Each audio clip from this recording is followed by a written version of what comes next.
Hi. In this video, we're going to talk about the second trimester for us as fathers-to-be.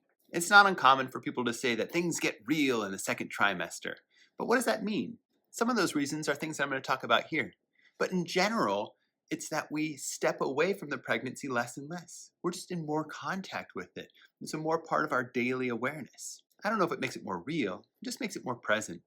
That we're working through it, thinking about it, reflecting on it, and making some plans. The second trimester can often bring an expanded financial awareness. That maybe during family planning, we thought one thing, during the first trimester, we thought another, and now we're kind of saying, wait a minute. We're asking, how are we going to pay for this? What are the costs associated with this? Who is going to be in charge of making enough money to make all of this work? And for a lot of fathers-to-be, there's a sense of, well, I'm going to have to do this, moving into that provider role. And it doesn't necessarily need to be that way. These traditional masculine norms of the man being the earner, the father being the one who brings home the bacon, that doesn't necessarily need to apply, at least not in the way that it did in the past. Society has certainly shifted. We're growing with that, and our families are structured in their own unique ways. But this doesn't negate that there is a financial reality that we need to face, and we need to do so with our partner, to talk openly about what we expect costs will be and what our income will be. Starting to explore that together. Identify what resources are available, and some of them might not be financial. Getting support for childcare, getting actual physical resources like a bassinet or clothing, all of this contributes to our overall financial well-being. But we need to start talking this through, making plans based upon what we have access to. The dream of both parents stepping away from their jobs in order to be home with their newborn, it sounds wonderful, and hopefully it's available to us, but it might not be. What is that going to look like? What are the logistics of this? And that way, we're getting real about this. We're talking about the realities of the financial costs. And many fathers feel that call starting in the second trimester. We can also experience a call to nest, which is kind of playful language, kind of drawing us into the home, preparing a safe landing pad for our children. And this can be present for both expectant parents, that we're thinking about, we're dreaming about what it's going to be like to welcome our children into our home. And we can ask all sorts of questions like, where's the baby going to stay? Where are they going to sleep? What's that going to look like? And in that, we start to fantasize this future scenario. So this nesting does have a psychological component, that we're thinking about this. We're creating an internal space for our children to exist now as we kind of imagine these future scenarios. And we can just notice the nature of these fantasies. What are the good things, the not so good things, the exciting things, the scary things? And be able to explore what that means for us. However, this nesting can also have a very external, concrete, physical reality too. There's the cleaning, the collecting, the buying, the painting, the organizing, all of this stuff. And that list of stuff can grow longer and longer in this second trimester. And we need to be thoughtful about balancing all of that work with self-care. So in collaboration with our partner, we might start to identify what is essential for this experience and what is desirable. In the second trimester, it is essential that we have a safe living space to invite our children into. On the other hand, it might be desirable to have a really big house. And yet the stress of that financial shift, of packing up our home, of making this relocation might be more than is tolerable at this point in the pregnancy. For most expectant parents, there are already enough things happening. We don't need to make another big shift in our lives. That old adage of make it do or do without is something maybe to embrace and to think about what we do have available to us, making use of the resources that are present. However, it's important that we talk about this in relationship to our partner. It's not something that we are unilaterally making these decisions because we're the father, but instead something that we decide together. And to that end, we might find that there are shifts in how we're working through things with our partner. Things like equality and balance might look different in our relationship. In that first trimester, it might have been business as usual, but now moving into the second, it's clear that the pregnant parent is carrying an additional burden just in being pregnant. And it could be that up until this point in time, our relationship was largely egalitarian. You clean the kitchen, I'll clean the bathroom, this consistent sense of balance. But now it's probably more important that we talk about that these responsibilities, these roles, these functions that we fill are no longer evenly shared. Talking about this openly creates an opportunity for us to negotiate and to create a new sense of balance. And instead of shaming ourselves for not being pregnant or not carrying our weight, I encourage us to reflect as fathers about what does it mean that we're not pregnant? What does not being pregnant allow us to bring into our family? It could be as small as taking on additional activities around the house, just to relieve some of the burden from our partner. And while we all can do that as fathers, I also want to acknowledge that there's something unique that each of us bring to our own families, to those unique situations or constellations that we live in. And I encourage us to think about this here in the second trimester and to continue doing this as we explore and expand into our identities as fathers. These are a lot of shifts in the dynamic of our relationship, but so too, we're invited into new spaces to show up in new ways with our partner. In this second trimester, we and our partners might start to experience feelings of self-doubt, like maybe we made a mistake or maybe I'm not good enough to do this. These are perfectly okay self-doubts to have, and it can be helpful to work through them on our own as we move inward and explore maybe the seed of that concern.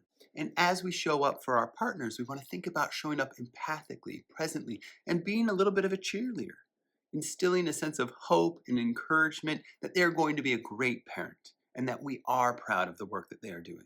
And just like in that first trimester, we might be experiencing a wide range of emotions, both ourselves and our partners. And while our partners might also be influenced by those hormonal shifts in the second trimester, we still want to show up for their emotions, show up for their feelings, and not minimize it or reduce it just to a biological cause. And we can create this open space for sharing our emotions by being curious about what our partner is experiencing, helping them name those emotions, talk about them, and validate their experiences. And I want to make sure that we balance this a little bit. In our society, we put an emphasis on the pregnant person, their well-being, and with good cause. But that doesn't mean that we're not going through things, and it doesn't mean that what we're going through isn't important. And this might mean that we need to share what's going on for us. We can't just hold back. We can't just sit on it. We can't pretend like we're not going through anything. So showing up for others, showing up for ourselves, and all those active listening and empathic skills we practiced in the first trimester now really come to play. The second trimester brings increased physical shifts for our partner. That first trimester, there's a lot going on under the hood, but in the second trimester, we start to notice. There start to be changes, and we want to acknowledge these changes and also be sensitive about how our partner might be processing through them. We all have a relationship with our own bodies. There are things that we like, things that we don't like. We've grown into this physical space. And for our partners, that sense of familiarity can shift pretty significantly because in a matter of a short few months, their bodies are growing and changing. And our partners might have a lot of different feelings about that. Certainly physical feelings of discomfort, and we want to be attentive to those, but also emotionally, there might be a sense of not showing up or appearing the way that they've wanted to in the past. So talking about this, being open about this, being supportive as they're going through these transitions. But all of this can also influence our intimate relationship with one another. Our partner might be feeling less attractive, they might be physically more sensitive to touch, and their libido might be going on a roller coaster ride. And for us as expectant fathers, we know that it's physically safe for us to have a sexual relationship with our partner, but that doesn't mean that we're clear about how that happens. And because of the shifts that are going on in our partner's body, they might not be 100% clear about that either.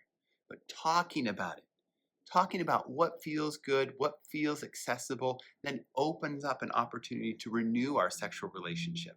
And that kind of speaks to this larger truth about committed romantic relationships, which is our sexual contact, our sexual intimacy is going to be constantly evolving. Regardless, it requires us to communicate with our partner about what we need.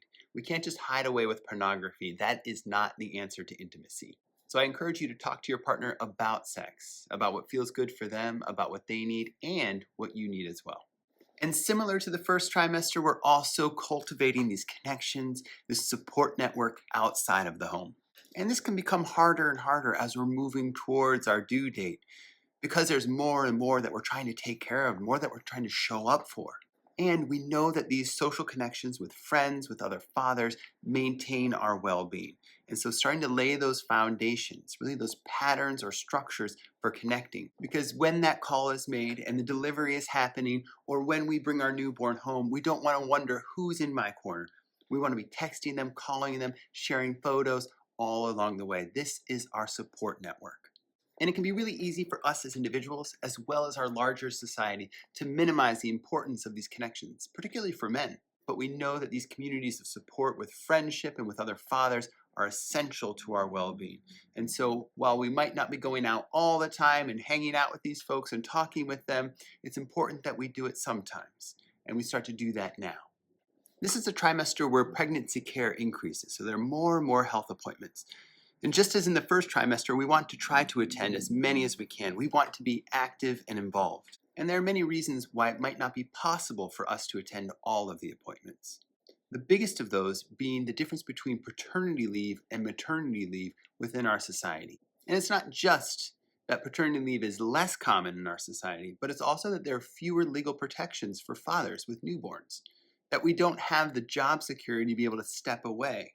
So it might be that fathers need to save their PTO, their vacation time, their sick leave, in order to save that up to have a kind of paternity leave when their child comes home.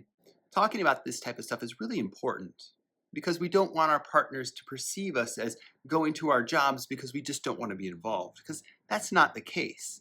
Instead, it's that we're making these intentional trades and we don't want to do that alone. We want to make sure that our partner's on board with that.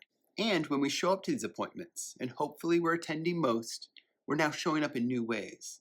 We're learning things from that first trimester where we started to pick up a book. We're learning something from talking to other fathers, and now we're asking questions. We're being curious in those appointments to learn more and to clarify what's happening in our unique situation. And if we can't physically be there for the appointment, it might be that we call in and we're on the phone, maybe on speakerphone, while our partner is there for the appointment. So we can still ask our questions. We can still hear what's going on. This type of consistent and active engagement depicts to our partner that we are invested in this pregnancy. We are invested in becoming fathers. The second trimester is also time to kick our education into high gear, and not too high of a high gear.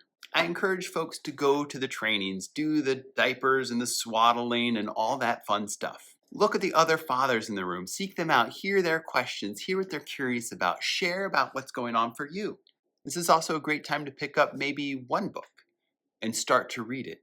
Thinking in trimesters, the idea that we're going to read a whole bunch of books in a few months is unrealistic when we're doing so many other things. To that end, we want to avoid information overload. We want to avoid taxing ourselves or stressing ourselves out. Better that we show up well with some quality information under our belt instead of showing up unwell with a whole bunch of information.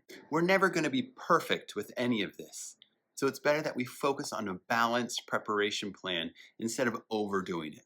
So some simple strategies, again, some workshops, picking up a book, talking with other fathers, starting to invite ourselves into this and try this information on for size. And this is all exciting stuff, and it gets more exciting as we move into the second trimester.